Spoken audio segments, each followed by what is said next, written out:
नमस्कार साथियों। और मेरे चैनल को जो प्यार और सहयोग आप लोग दे रहे हैं उसके लिए दिल से धन्यवाद। ही आपका प्यार मुझे और अधिक जानकारीपूर्ण वीडियो बनाने की प्रेरणा देता है। आज का विषय भी बहुत ही रोचक है, क्योंकि इससे वो सारे संदेह दूर होते हैं जो हमें यूपीएस लागू होने पर हुए थे, खासकर केंद्र सरकारी कर्मचारियों के लिए। मैंने यूपीएस पर 3 अलग-अलग वीडियो बनाए हैं, जिसमें इसके कॉन्सेप्ट और कर्मचारियों के लिए सही पेंशन विकल्प चुनने की जानकारी दी गई है। आप उन वीडियो को ऊपर दिए गए लिंक पर क्लिक करके देख सकते हैं। आज के इस वीडियो में हम चर्चा करेंगे यूपीएस के संचालन और उन बदलावों पर जो सरकार ने इसे और अधिक लाभकारी बनाने के लिए किया है। प्लीज़ आप लोग अंत तक इस वीडियो को देखिएगा, क्योंकि ये बहुत मज़ेदार और बहुत जानकारीपूर्ण वीडियो होने वाला है।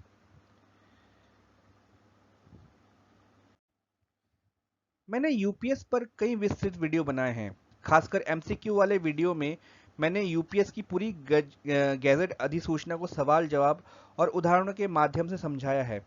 इसलिए मैं आप सभी से कहूँगा कि उन वीडियो को भी ज़रूर देखें, ताकि आपको कॉर्पस, एश्योर्ड पे आउट, एडमिसिबल पे आउट और अन्य गणनाओं के बारे में पूरी जानकारी मिल सके।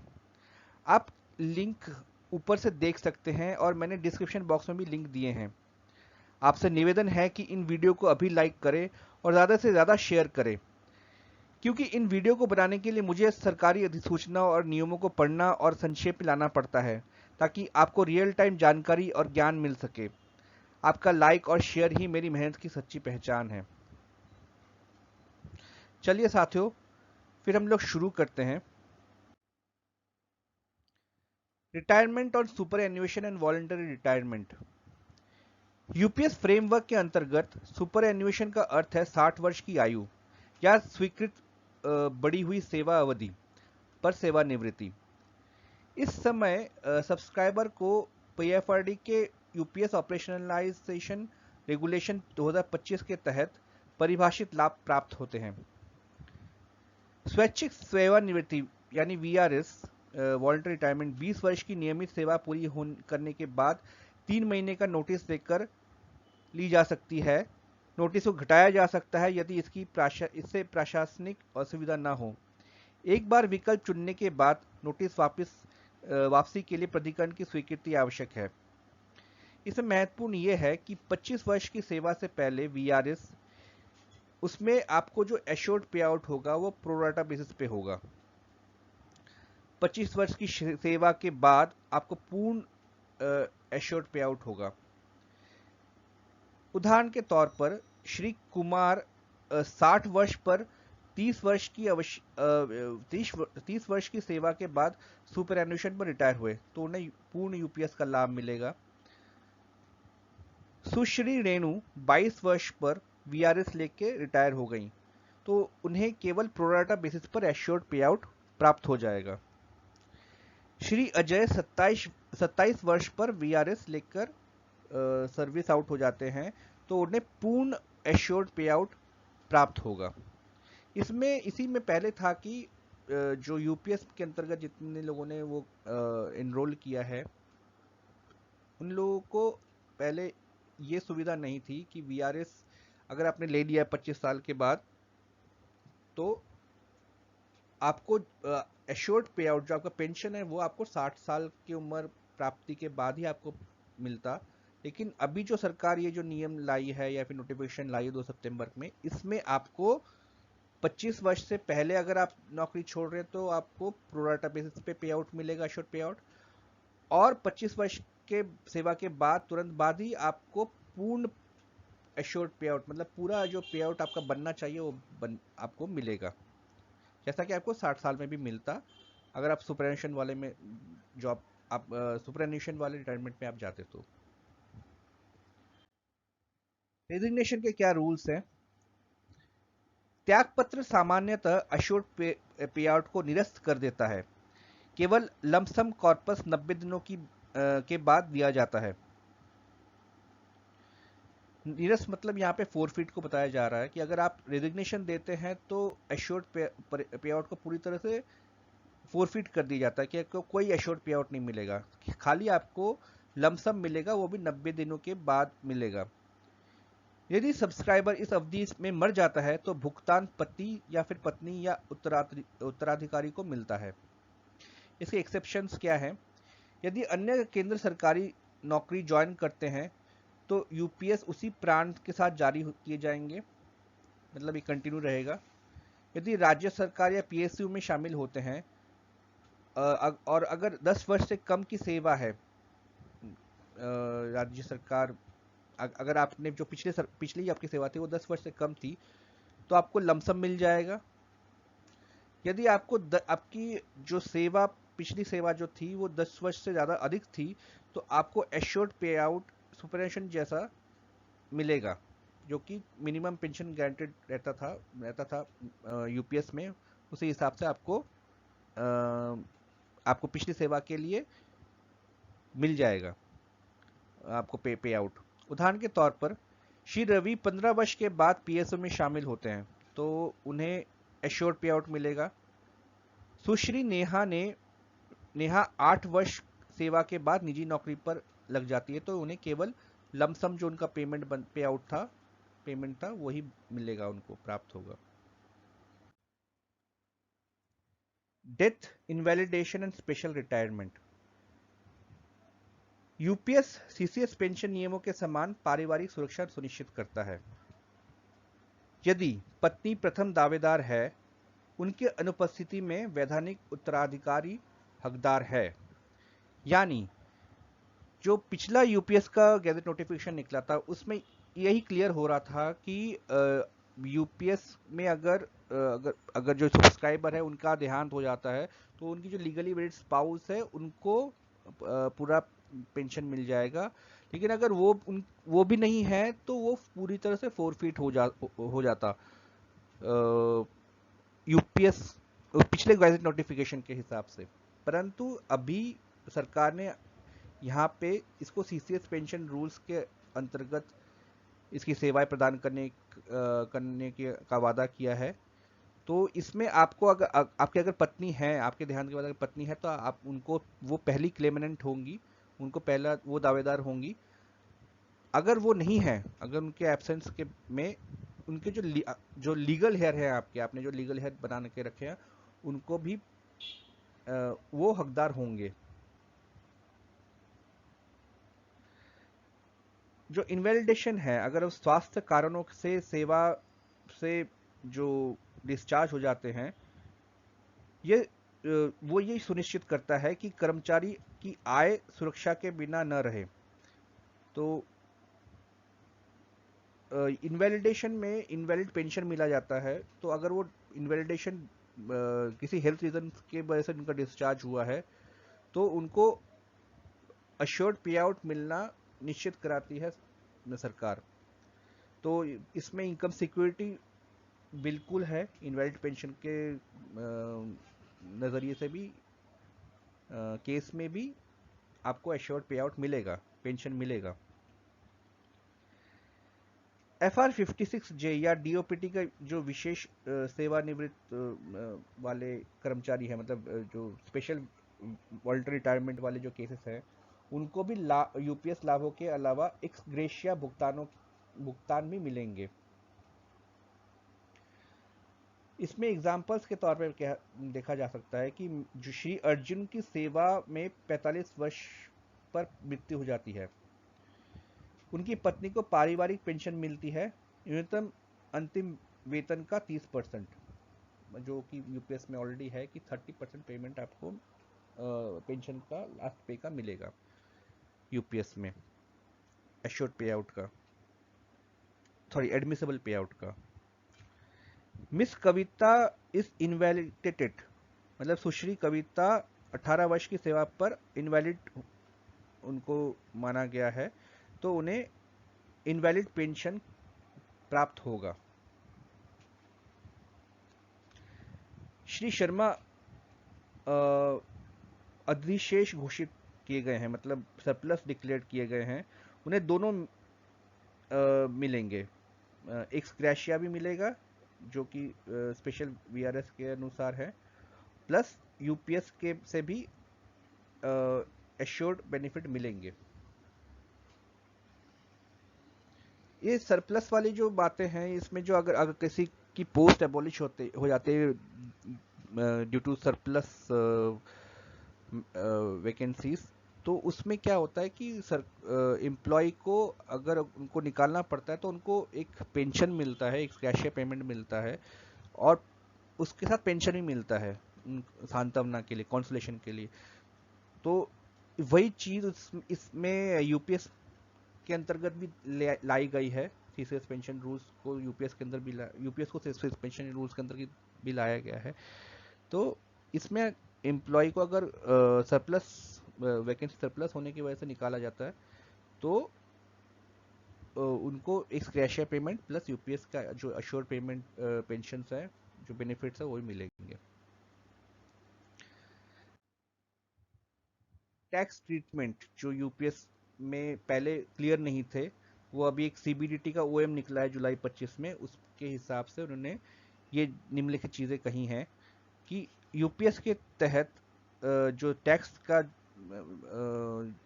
व्यवहार है, वो स्पष्ट किया गया है कि यूपीएस सब्सक्राइबर के लिए वही टैक्स प्रावधान लागू हैं जो कि आयकर अधिनियम 1961 की धाराएं 10(12) ए और 10(12) बी में उपलब्ध है। इसका मतलब है कि कर्मचारी का योगदान वेतन मूल प्लस डीए का 10% तक कटौती योग्य है। 80 सीसी डी 1 बी के अंतर्गत अतिरिक्त 50,000 की कटौती उपलब्ध है।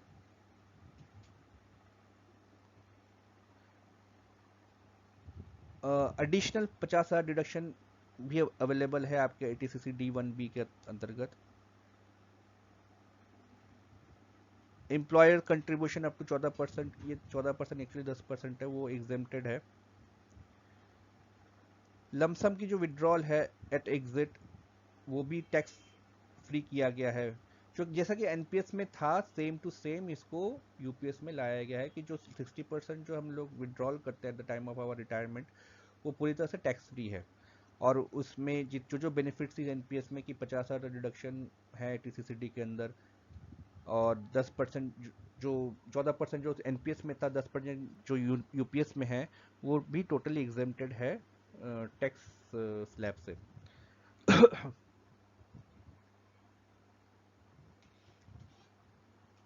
इसमें एक एग्जांपल भी दिया गया है कि यूपीएस सब्सक्राइबर अगर रिटायर करता है, 20 लाख कॉर्पस है उसका, तो वो अपना 60% यानी 12 लाख रुपए विड्रॉ कर सकता है, और ये फुल्ली एग्जेम्प्ट है अंडर सेक्शन 12(2)(a)। पीएसयू या स्वायत्त निकाय में अवशोषण पर लाभ, मतलब जो एब्जॉर्प्शन किया जाता है पीएसयू में या फिर ऑटोनोमस बॉडीज में, उसमें क्या क्या बेनिफिट्स हैं। जब किसी सब्सक्राइबर को पीएसयू या कॉरपोरेशन या किसी संस्था में अब्जॉर्ब किया जाता है, तो सरकार के अंतर्गत उसे अवशोषण की तारीख पर सेवानिवृत्त माना जाता है। तो इसमें यही कहा गया है कि कोई भी अगर सब्सक्राइबर पीएसयू में अब्जॉर्ब किया गया है या फिर कॉरपोरेशन में अब्जॉर्ब किया गया है, फिर कोई भी ऐसी संस्था जहाँ पे जो कि सरकार से नियंत्रित होती है, उस पर अब्जॉर्ब किया गया है, तो वो उस एब्जॉर्प्शन डेट से रिटायर्ड माना जाएगा। यदि योग्य सेवा 10 वर्ष से कम है, सब्सक्राइबर यूपीएस के तहत लमसम कॉर्पस प्राप्त करेगा। यदि 10 वर्ष से ज़्यादा है सेवा, तो उसे सुपरएनुएशन जैसा एश्योर्ड पे आउट दिया जाता है। यदि सरकारी विभाग को पीएसयू या फिर जो ऑटोनोमस बॉडीज में परिवर्तित किया जाता है, तो सब्सक्राइबर क्या क्या कर सकता है, वो रिटायर होकर सरकारी सेवा के लिए यूपीएस का लाभ दावा कर सकता है। पीएसयू में बने रहकर और भविष्य के यूपीएस लाभ के लिए अपने सेवा को जोड़ सकता है। इसका एग्जाम्पल है कि एक ऑफिसर, एक अधिकारी जिसकी 8 वर्ष की सेवा है, उस जिसे पीएसयू में एब्जॉर्ब किया गया है, 5 वर्षों की सेवा पर सामान्य सेवानिवृत्ति की तरह एश्योर्ड पे आउट प्राप्त करता है। मतलब अगर अंदर 15 इयर्स काम करता तो वो अश्योर्ड पे आउट के लिए एलिजिबल हो जाएगा, like a normal retirement. Retirement on invalidation मतलब अवैधन पर सेवानिवृत्ति। यदि कोई सब्सक्राइबर शारीरिक या मानसिक अक्षमता के कारण स्थायी रूप से अक्षम है तो उसे rights of person with disability act 2016 के तहत शामिल किया जाता है, और यदि वो इच्छुक हो तो उन्हें पूर्ण वेतन या फिर लाभ के साथ सेवा जारी रखने का भी अधिकार बनता है। मतलब किसी को कोई भी अगर rights of person with disability के अंदर आता है 2016 में जो एक्ट निकला था, तो वो अपनी सर्विस क्या बोलते हैं फुल पे के साथ बेनिफिट के साथ कर सकता है अगर वो चाहता है तो। अगर वो रिटायर होने के लिए ऑप्ट करता है तो यह अधिनियम द्वारा कवर नहीं है, ये एक्ट द्वारा आवेदन जो इनवैलिड पेंशन वो लाभ मांग सकता है। अगर वो रिटायर के लिए ऑप्ट करता है या फिर वो एक्ट के अंदर कवर नहीं है तो वो इनवैलिड पेंशन के लिए लाभ मांग सकता है। मेडिकल एग्जामिनेशन बोर्ड जो होता है, मेडिकल इंप्रेशन बोर्ड या फिर सिविल सर्जन द्वारा ये अनिवार्य है कि उसे चेक किया जाए, जो इनवैलिड जो पर्सन विद डिसेबिलिटी एक्ट के अंदर में आता है उन्हें चेक किया जाए, और महिलाओं के लिए महिला चिकित्सक होना आवश्यक है। सब्सक्राइबर के विकल्प यानी रूल 10 के अनुसार लाभ जो है सीसीएस पेंशन रूल 2021 या यूपीएस रेगुलेशन 2025 के अंतर्गत जो लाभ है वो उसी लाभ के हिसाब से सीसीएस पेंशन रूल्स लाभ के हिसाब से उन्हें बेनिफिट्स प्राप्त होंगे। फॉर एग्जाम्पल एक ग्रुप बी अधिकारी जो गतिशीलता खो देता है, मोबिलिटी मतलब खो देता है, वह सेवा जारी रख सकता है। यदि वो रिटायर होने का विकल्प चुनता है तो वह अपनी योग्य सेवा के अनुसार यूपीएस भुगतान प्राप्त कर सकता है। डेथ इनवैलिडेशन पर ऑप्शन जो कि रिवाइज रूल्स है रूल 10 उसके हिसाब से CCS implementation of NPS rule के हिसाब से उसके बारे में थोड़ा जानेंगे कि जो जून 2025 के ओएम ने यूपीएस के संदर्भ में CCS implementation of NPS rule 2021 के नियम 10 को स्पष्ट किया है। अब यदि यूपीएस के अंतर्गत आने वाला कोई सरकारी कर्मचारी सेवा में मृत्यु पाता है या फिर इनवैलिड या फिर अक्षमता के कारण सेवा से मुक्त किया जाता है तो वह स्वयं या उसका परिवार निम्न में से किसी का एक विकल्प चुन सकता है: यूपीएस के तहत लाभ, या सीसीएस पेंशन रूल 2021, या फिर सीसीएस एक्स्ट्राऑर्डिनरी पेंशन रूल 2023। ये विकल्प फॉर्म 1 पेंशन प्रणाली का चयन और फॉर्म 2 पारिवारिक विवरण के माध्यम से किया जाता है। सेवानिवृत्ति से पहले इस विकल्प को किसी भी संख्या में बार संशोधित किया जा सकता है। एग्जाम्पल के तौर पे यदि कोई अधिकारी 15 वर्ष से पहले सेवा में मृत्यु पाता है और उसने यूपीएस चुना था पर उसका परिवार सीसीएस पेंशन रूल्स के अंतर्गत पात्र नहीं है तो डिफॉल्ट रूप से यूपीएस लाभ लागू होते हैं। ये सुनिश्चित करता है कि परिवार कभी भी कवरेज के बिना न रहे, और अगर ये उन्होंने उसे चूज करके रखा था पहले से ही कि वो सीसीएस पेंशन रूल 2021 के अंतर्गत उनको लाभ प्राप्त होंगे, ओपीएस के लाभ प्राप्त होंगे, तो उसके परिवार को, सब्सक्राइबर के परिवार को, एम्प्लॉय के परिवार को ओपीएस के तहत बेनिफिट मिलेगा, पेंशन मिलेगा। तो ये बहुत ज़रूरी है कि आप इस फॉर्म को देखिए, पढ़िए, इसको अपने कार्यालय में जमा कीजिए ताकि आपके अनुपस्थिति में या फिर आपको कुछ अनहोनी हो जाए आपके साथ तो आप इस फॉर्म के थ्रू अपने परिवार को सहायता प्रदान कर सके। तो आप डिस्क्रिप्शन बॉक्स ज़रूर चेक कीजिएगा, मैंने उसमें इसका जो लिंक है, इस फॉर्म का जो पीडीएफ लिंक है वो मैंने दे रखा है, आप उसको फॉर्म भर के अपने कार्यालय में जमा कीजिए। जल्द नीति जल्द हो सके। Boarding out on disability. जब विकलांगता सरकारी सेवा से संबंधित हो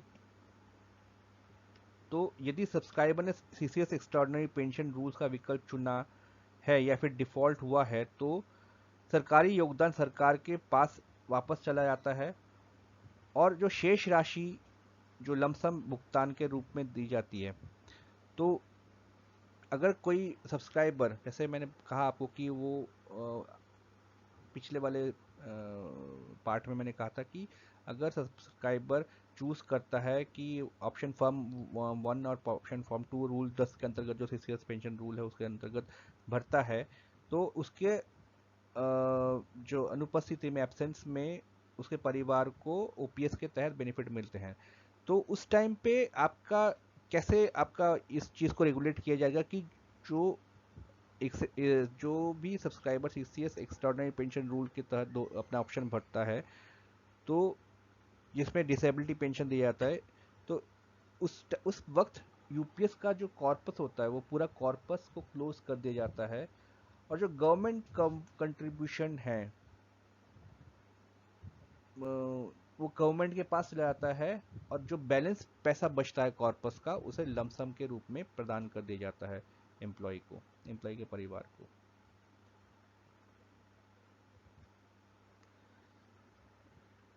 यदि सब्सक्राइबर ने यूपीएस चुना है तो पीएफआरडीए रेगुलेशन 2025 के अनुसार यूपीएस के आश्वस्त लाभ का हकदार होगा। मतलब जो एश्योर्ड पे आउट होता है उसे वो मिलेगा जरूर।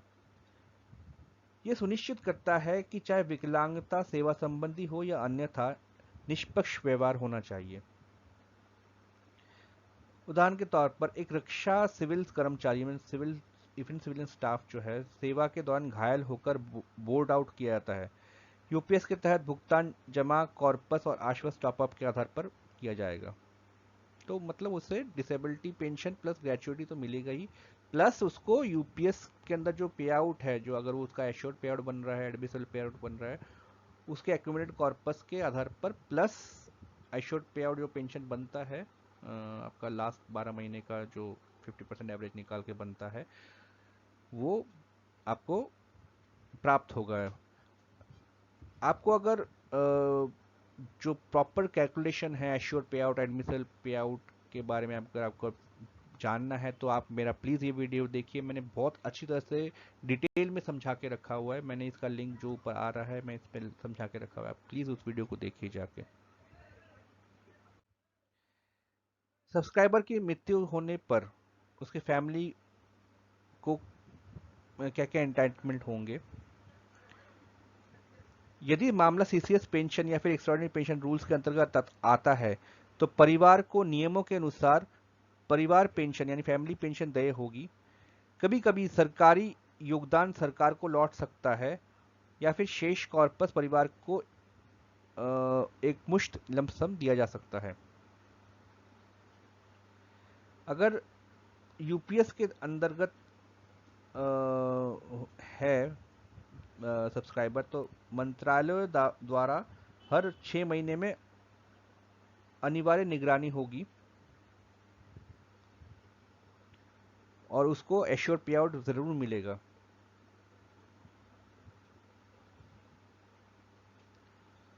अगर death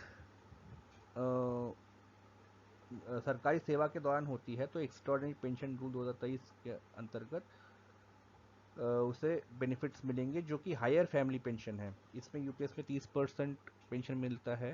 pension extraordinary pension rules के अंतर्गत हायर पेंशन मिलता है।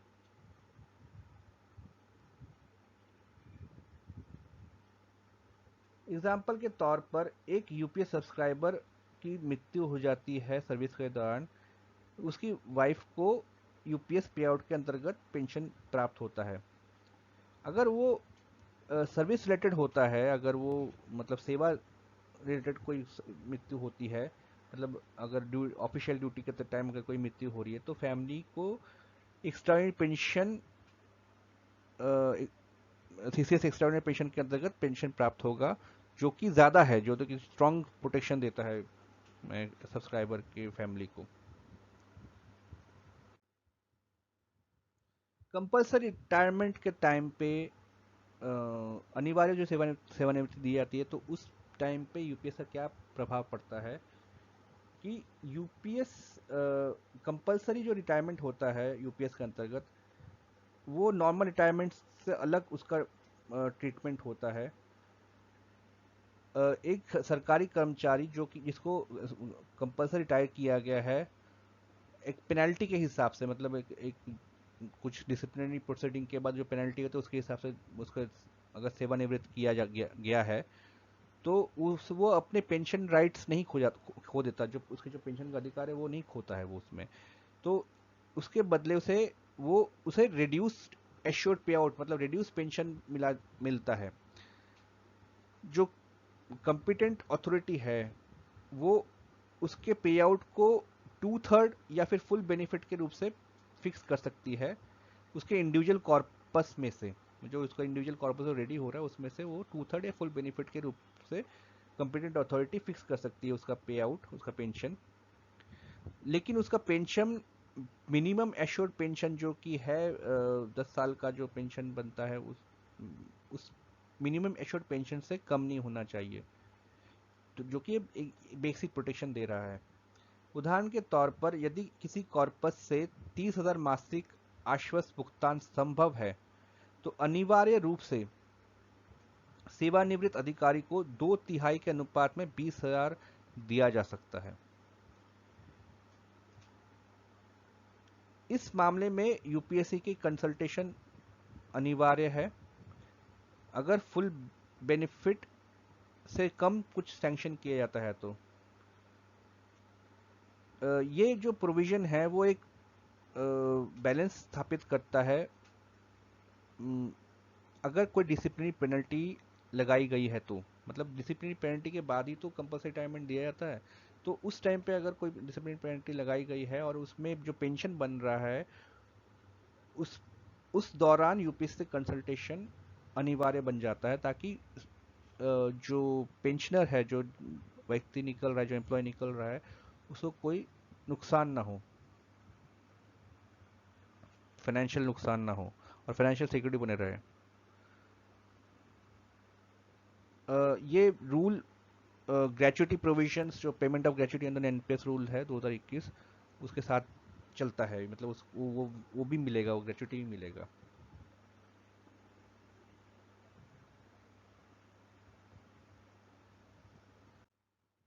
इफेक्ट ऑफ डिसमिसल और रिमूवल, बर्खास्तगी या सेवा से हटाने का प्रभाव।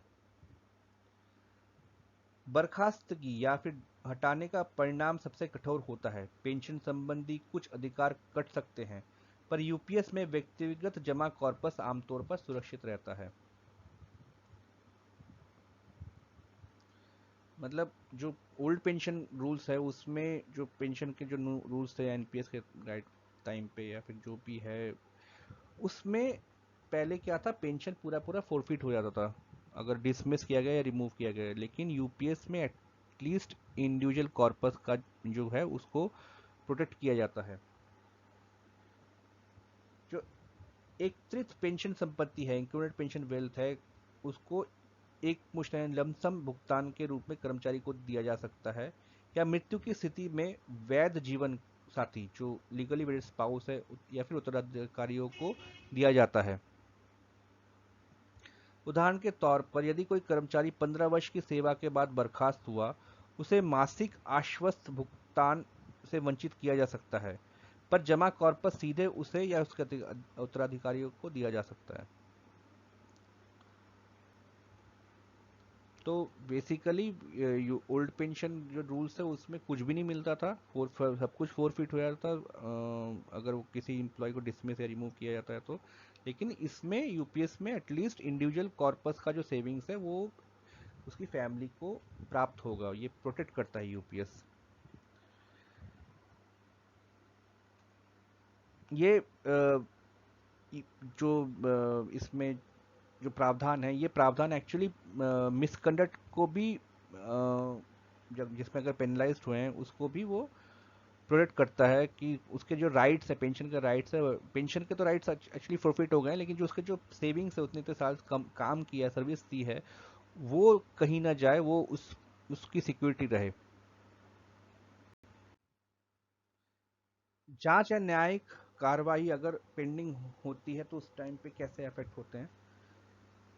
अगर जांच या फिर विभागीय जांच या फिर कोई न्यायिक जांच पेंडिंग है eight the time of retirement, तो एम्प्लॉय को एश्योर्ड पे आउट तो नहीं मिलता है उस टाइम पे जब तक कि केस खत्म ना हो जाए, पर उसे कॉर्पस का जो उसका जो कॉर्पस रेडी हुआ है, उसका वो जो पूंजी है उसे एज ए लमसम दे दिया जाता है ताकि उसके हार्डशिप जो है वो कम हो। उसकी ये जो प्रोसीडिंग्स हैं वो उसके रिटायरमेंट के बाद भी चलती रहेंगी एज इफ वो अभी भी सर्विस में है। तो अगर वो बाद में बरी कर दिया जाता है तो वो अपना एश्योर्ड पे आउट ऑप्ट कर सकता है, जो उसका एश्योर्ड पेंशन मिलना ऑप्ट कर सकता है बाय डिपॉजिटिंग, मतलब उसको जमा करना पड़ेगा एटलीस्ट 40% ऑफ बेंचमार्क कॉर्पस का 40% उनको जमा करना पड़ेगा विद इंटरेस्ट, जो कि पीपीएफ रूल्स के हिसाब से जितना इंटरेस्ट होना चाहिए उस उतना इंटरेस्ट के साथ उसको बेंचमार्क कॉर्पस में अपना पैसा जमा करना पड़ेगा। उसके बाद उसके जो अरियर्स हैं वो उसे रिलीज किया जाएगा विद इंटरेस्ट, फिर से इंटरेस्ट उसको मिलेगा अपने अरियर्स पे भी। एग्जाम्पल 2025 में जांच के अधीन रिटायर्ड अधिकारी के बाद में बरी किया गया उसे उसे जो अभिभूत राशि है अभिभूत राशि के साथ आश्वस्त भुगतान पीछे से आरंभ करने का विकल्प दिया गया। तो उसने क्या किया, उसने 40% बेंचमार्क कॉर्पस जमा किया, उसके बाद उसे एश्योर्ड पे आउट रिलीज हुआ।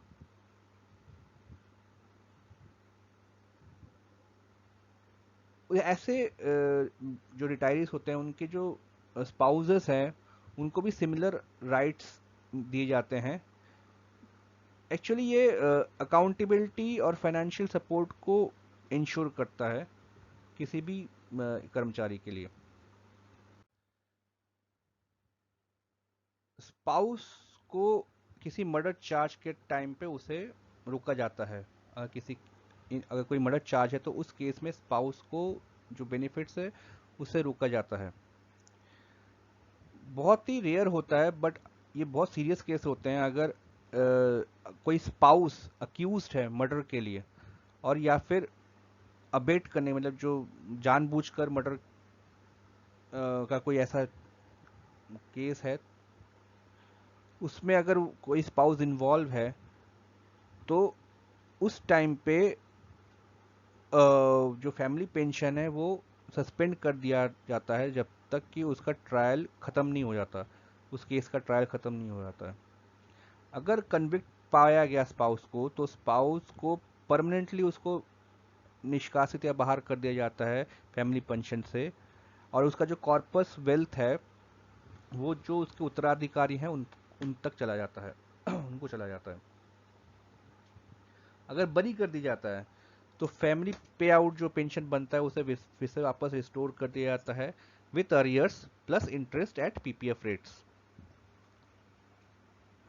फॉर एग्जाम्पल, अगर कोई स्पाउस अंडर ट्रायल है किसी एम्प्लॉय के मृत्यु के लिए, तो चिल्ड्रन जो थे बच्चे हैं और या फिर कोई और उत्तराधिकारी है तो उनको कोई पे आउट नहीं मिलेगा, कोई एश्योर्ड पे आउट नहीं होगा, कोई पेंशन नहीं मिलेगा जब तक कि वर्डिक्ट नहीं मिल जाता, जब तक केस मतलब खत्म नहीं हो जाता। अगर स्पाउस क्लियर हो जाता तो जितना पेंशन बनता है वो अरियर के साथ इंटरेस्ट के साथ स्पाउस को दे दिया जाता है। ये एक्चुअली रूल जस्टिस को इंश्योर करता है और किसी भी व्यक्ति या पर्सन का बस जो राइट्स है उसको भी प्रिवेंट मतलब सुरक्षित रखता है।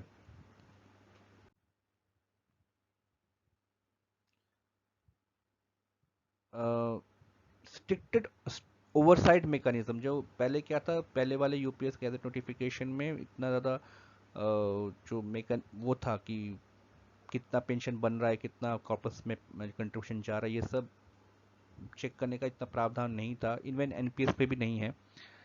लेकिन एनपीएस में पहले योगदान जो अपलोडिंग में देरी हो जाती है कि कई शिकायतें आई थी, कभी कभी 6 से 8 महीने तक की। शिकायत निवारण प्रणाली भी कमज़ोर थी।